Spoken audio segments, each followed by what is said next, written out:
Boa noite a todos. Sejam bem-vindos a mais um estudo do Francisco de Assis. Para iniciar o nosso estudo, vamos fazer uma pequena prece, nos dirigindo a esse Jesus, nosso Mestre amado. Sentimos cada vez mais uma necessidade crescente no íntimo do nosso ser de ser tarefeiros da força e área de amor mesmo. É muito fácil retribuir amor com amor, porém, nos ajude em nossa dificuldade de amarmos e não, Senhor. E assim, Senhor, quando formos esquecidos, ignorados, diga-nos, ama.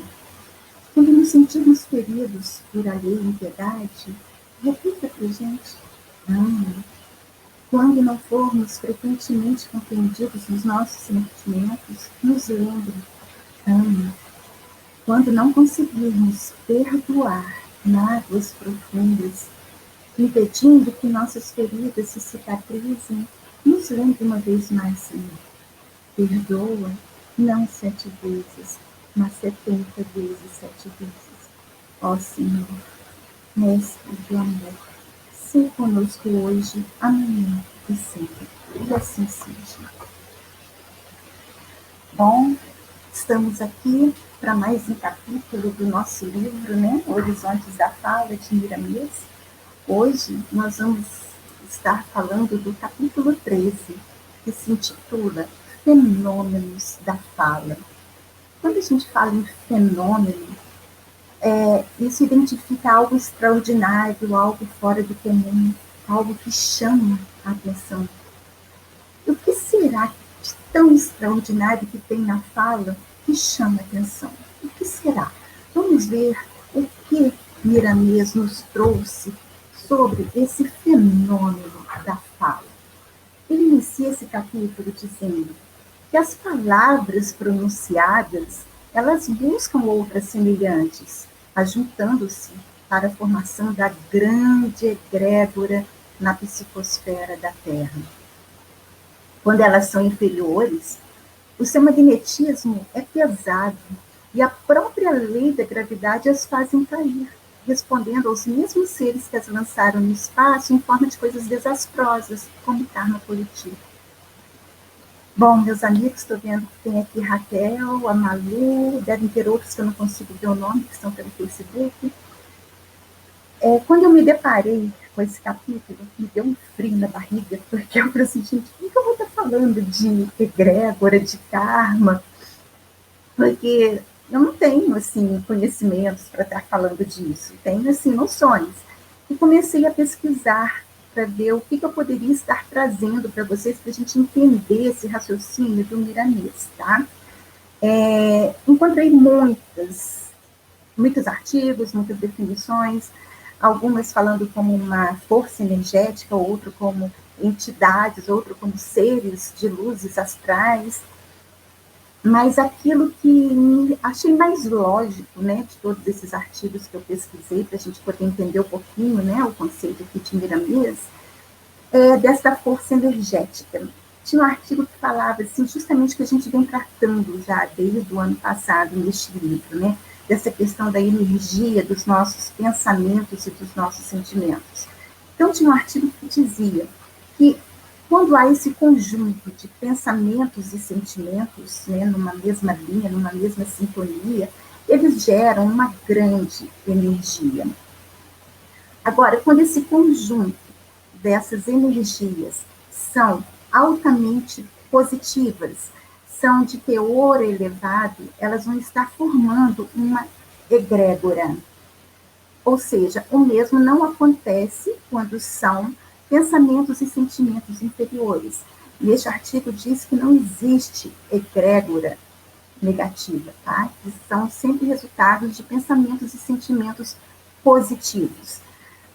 Pensando desta forma, fica mais fácil da gente entender a colocação de Miramês, quando ele diz que essas palavras nossas, né, quando elas vão se agrupando por sintonia, porque elas são geradas pelos nossos sentimentos e pensamentos, vão estar formando essa grande egrégora na psicosfera da Terra.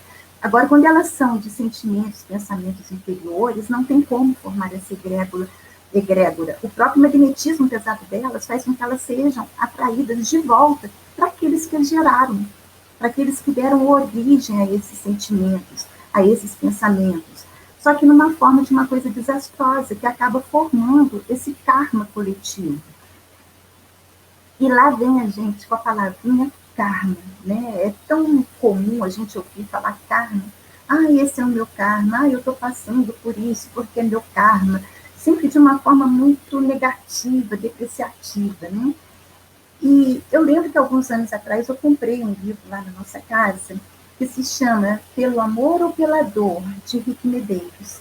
E este livro, ele me trouxe uma noção muito legal do karma. Eu gostei muito, foi uma visão diferente que o Rick Medeiros colocou.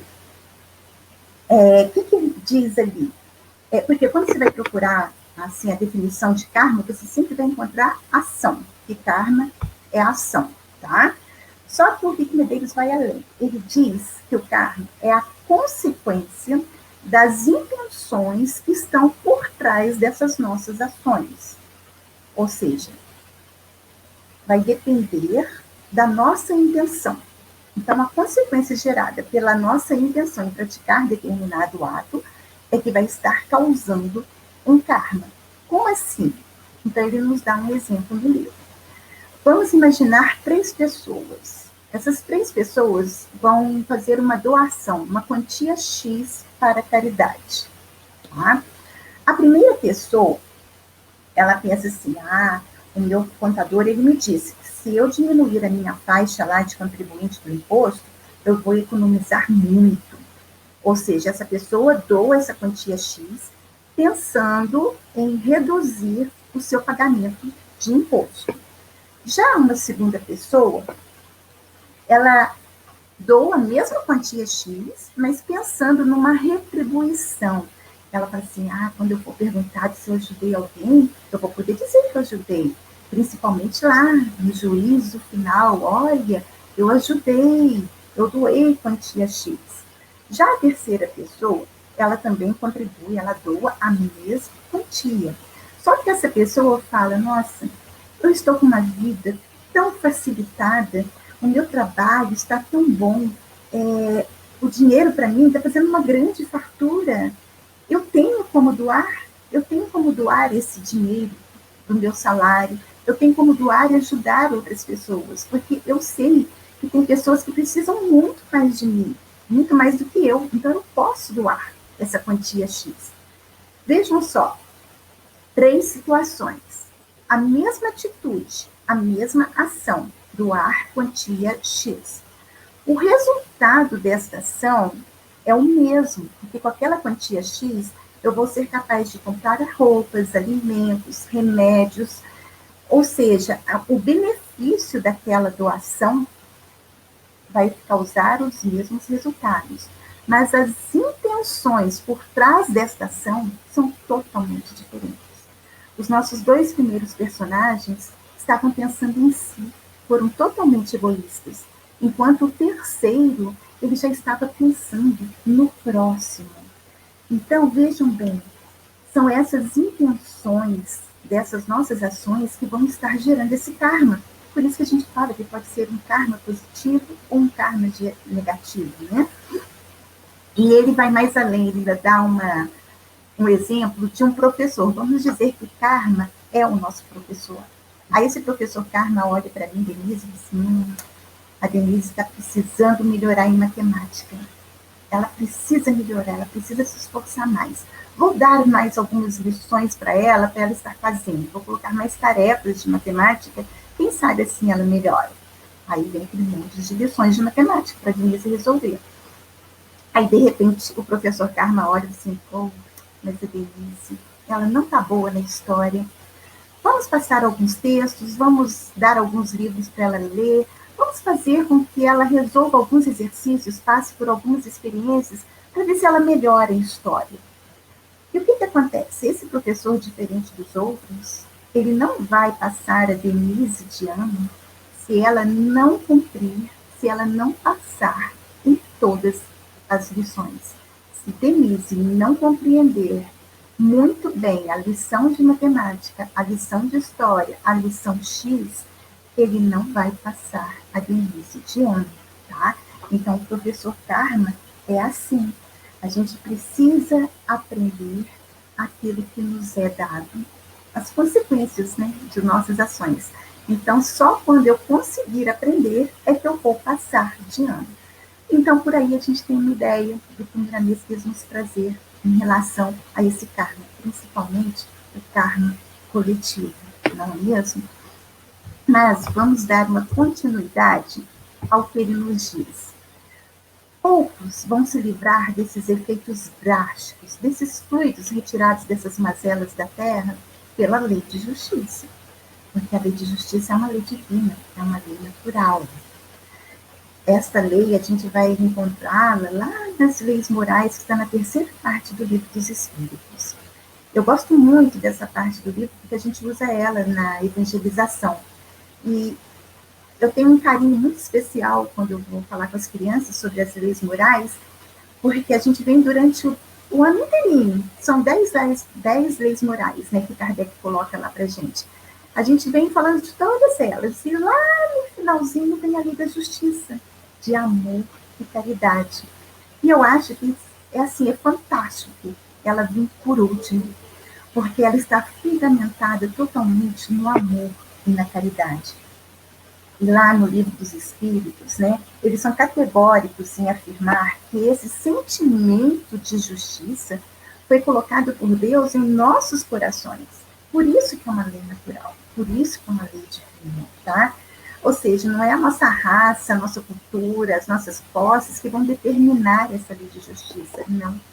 Ela está em nossos corações, porque ela é uma injustiça, ela é uma lei natural. E ela consiste justamente em cada um respeitar o direito do outro. E diz ainda mais os espíritos, que na incerteza nossa de saber como proceder com o nosso semelhante em alguma determinada situação, basta a gente fazer aquilo que gostaria que fizessem conosco, na mesma situação, numa situação idêntica. Então, é por isso que esse verdadeiro justo, aquela pessoa justa, é aquela que pratica o amor ao próximo e a caridade, sem os quais a gente não teria essa verdadeira justiça. Então, o amor e a caridade é a base de tudo. E é por isso que Miramês vem nos mostrando aqui nessa outra frase a importância do amor e da alegria como geradores da nossa própria defesa psíquica.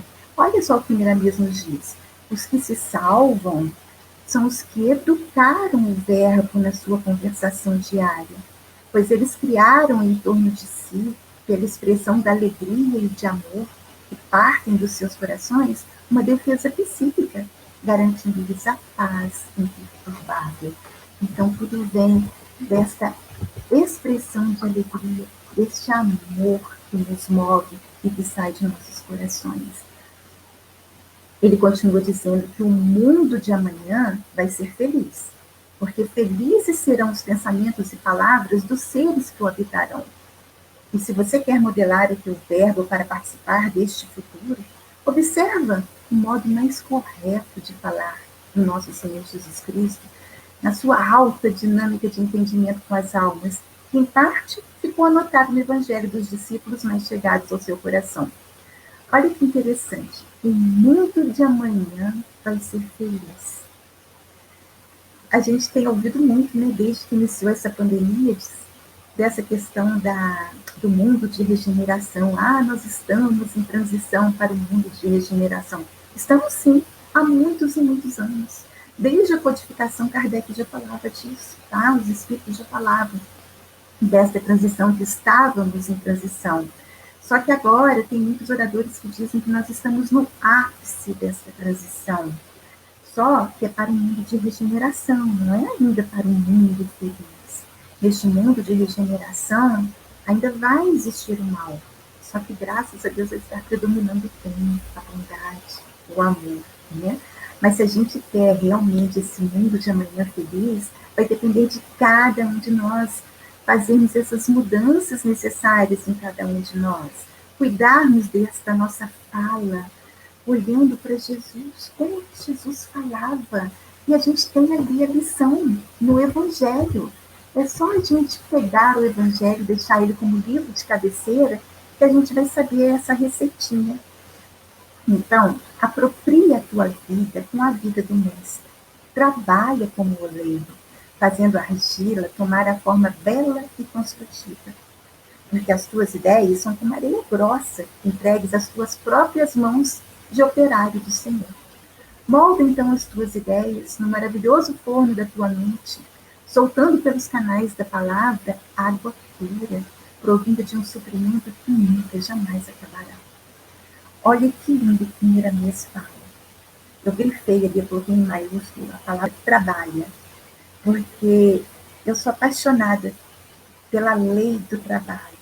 Desde que eu me enamorei da doutrina espírita, né, eu falo que eu me enamorei, porque eu fui de origem católica, e quando eu conheci a doutrina espírita, desde então, todos os livros, tudo que eu leio, tudo que eu estudo, sempre fala da questão do trabalho.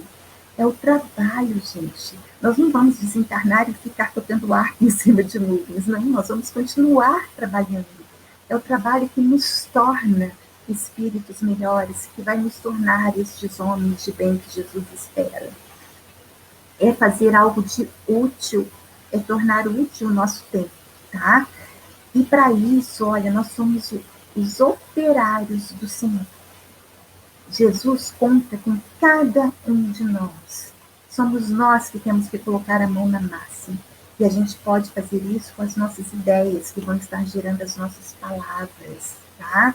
Vamos moldar tudo isso na nossa mente, para que quando a gente falar, as nossas palavras saiam com um conteúdo, com um teor de amor, de alegria e de bondade. Não deixes passar um só dia sem que coloques na tua construção moral alguns tijolos da verdade, que os prenderá com os produtos da tua boa vontade, da inteligência e sentimentos materializados no amor. Não é essa a nossa proposta? Fazer essa construção moral? Estarmos melhor a cada dia? Hoje ser melhor do que eu fui ontem? Então, nós temos que usar desses produtos da boa vontade. E quando eu li aqui que esses produtos seriam a inteligência materializada no amor, eu lembrei que a gente sempre fala que são as asas da nossa evolução, né? Da sabedoria e do amor. Nós vamos evoluir utilizando essas duas asas. E nesse livro que eu sempre menciono para vocês, o Pensamento e Vida, o Emmanuel nos diz que essas duas asas vão nos conduzir à presença de Deus. E a sabedoria, a gente vai conseguir alcançá-la iniciando por onde? Pelo conhecimento, ou seja, pelo uso correto da nossa própria inteligência. Então, usando da inteligência, buscando conhecimento, que um dia a gente vai chegar a essa sabedoria. Já o amor, a gente possui um roteiro seguro, no exemplo do nosso próprio Mestre Jesus, como através do serviço aos semelhantes. Mas a gente precisa, gente, usar da bondade com o conhecimento e fazer uso da inteligência com o amor, para que essas nossas asas sejam fortes, para que elas cresçam em equilíbrio, sempre a bondade e o conhecimento, o amor e a sabedoria de mãos dadas. Se te surgirem, pois, algumas tempestades, não percas o ânimo, continua se esforçando, porque o tempo vai te mostrar quanto vale o teu trabalho. O fenômeno da fala é maravilhoso, e quando nascido no bem, ele é indestrutível. Ficará para sempre como herança da vida, para milhares de vidas. Gente, qual de nós já não passou por tempestades? Todos nós estamos juntinhos aqui, neste planeta ainda de provas e expiações, então todos nós vivemos essas tempestades em nossas vidas. E é assim, né? Vem a tempestade, parece que devasta tudo, aí vem a bonança, vem aquele dia maravilhoso, tudo fica em paz, tudo fica tranquilo, a gente se fortalece com aquela tempestade.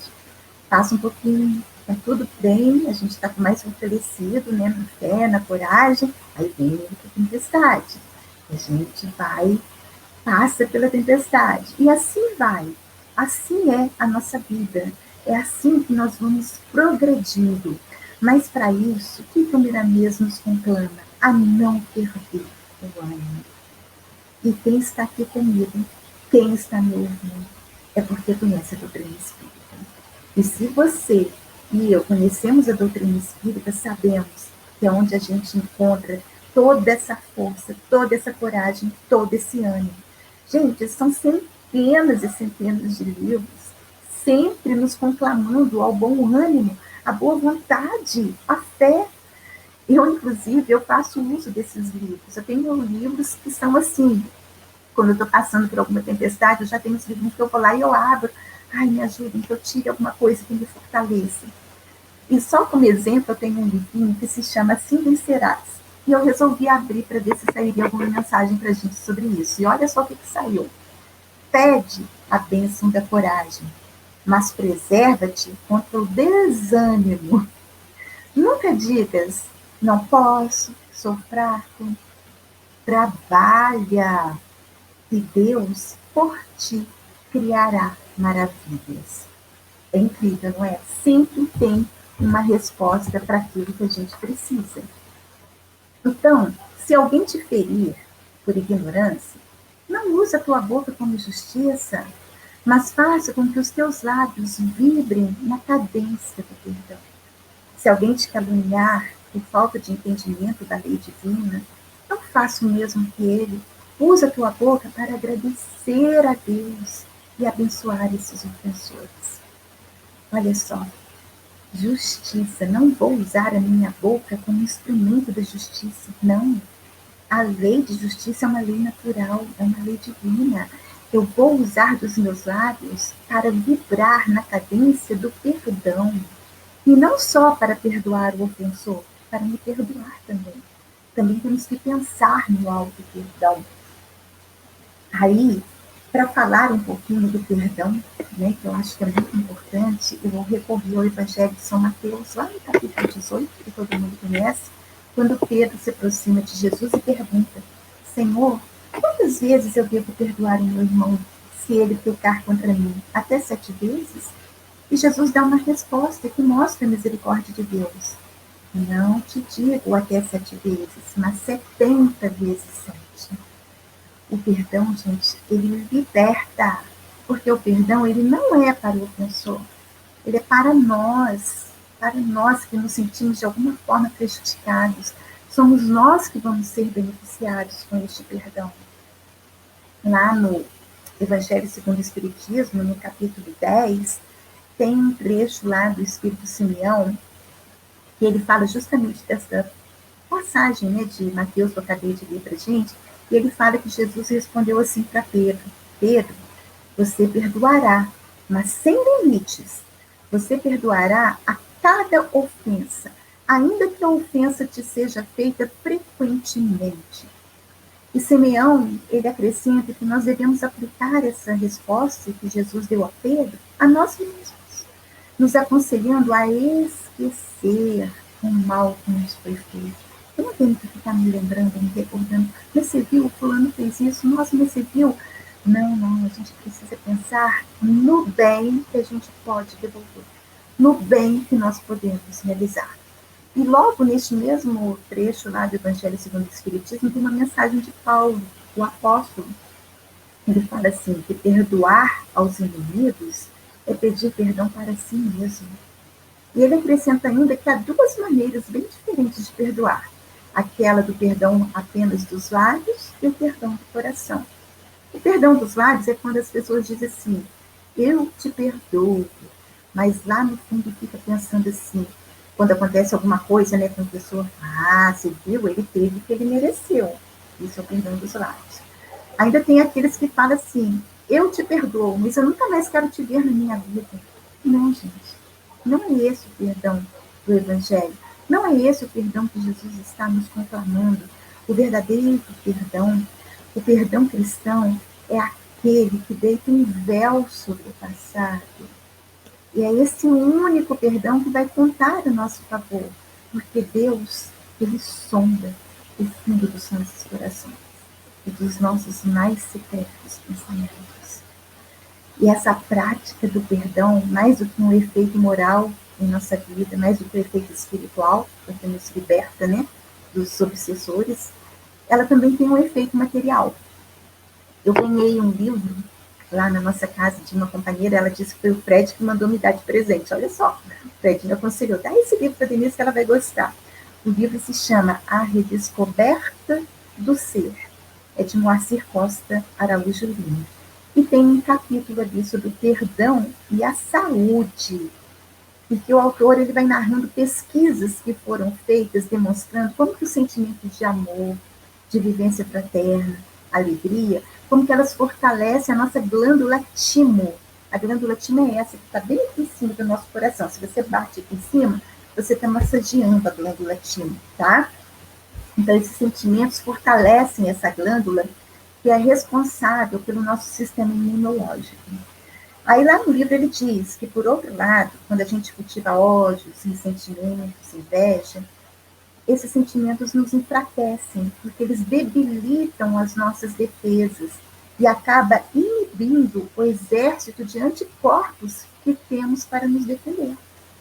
Então, nós sabemos que guardar mágoas e sentimentos é uma das maneiras mais eficientes de ficarmos presos a quem? Aqueles que nos magoaram.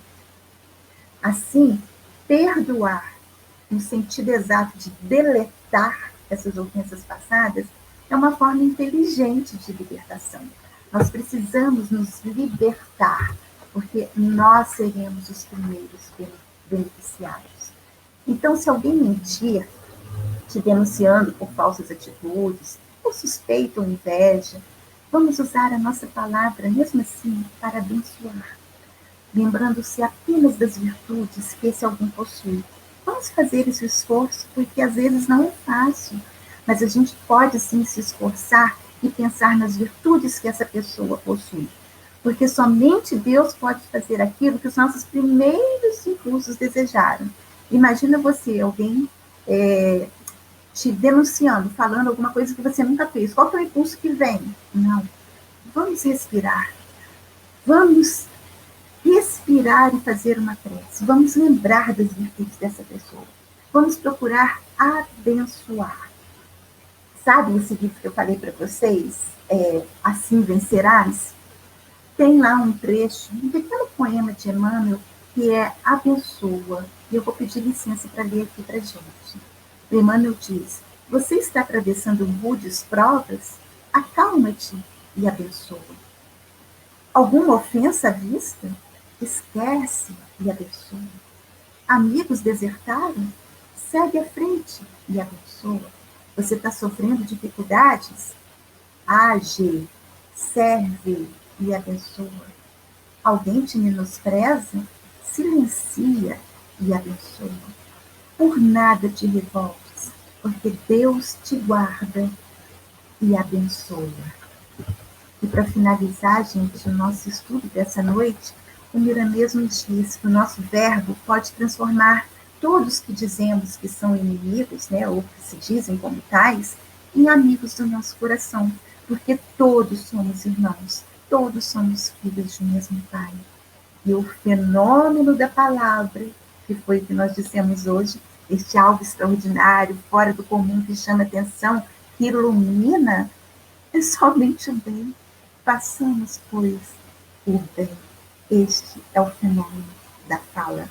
Vamos usá-la para fazer o bem. Quero agradecer a presença de vocês, da Raquel, da Malu, da Virgínia, da Tereza e de todos os outros que eu não consigo ver o nome e dos que os outros que vão estar, de repente, acompanhando esse estudo. A minha mais profunda gratidão, uma boa semana para todos vocês e que na próxima semana a gente se encontre para continuar nessa nossa educação da fala, né? Quem sabe até o fim do ano a gente está graduado. Uma boa noite para todos. Fiquem com Deus.